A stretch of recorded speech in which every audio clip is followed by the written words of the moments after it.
In the second of our series on education, we talk to the professionals in the heart of the system. The role of the teacher has changed from that of just educator. But what does that mean for the profession?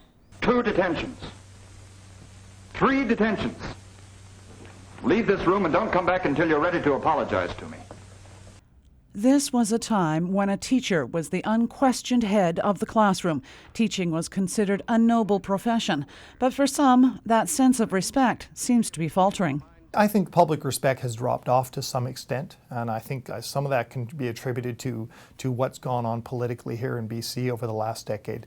There's been a very public fight between what teachers believe public education should deliver to our kids and what the government believes public education should deliver to our kids. And we are not satisfied with what's been going on.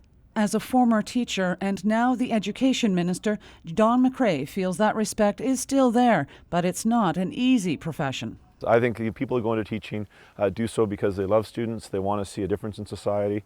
It's not a job that starts at 8 o'clock and ends at 2:30. It just isn't. You know, as teacher, I know I put long hours in, and many of my colleagues have put in 50, 60, sometimes 70 hours a week. They coach, they do clubs, they get involved in the community. You know, it is a profession. Some feel teaching is being spread too thin, moving beyond the traditional role. Teachers now are expected to be a whole lot more to their students. Back then, you know, the teacher was definitely respected for someone who could deliver a program of education to their students. But teachers are expected to go well beyond that now. We've been asked to take on the role of counselor, as health consultant, all sorts of other roles.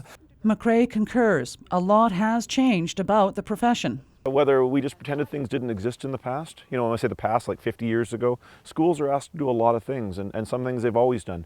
You know, they are coaching opportunities, there's opportunity for leadership and citizenship in schools, but sometimes schools are also asked to take on some, sadly, parental roles.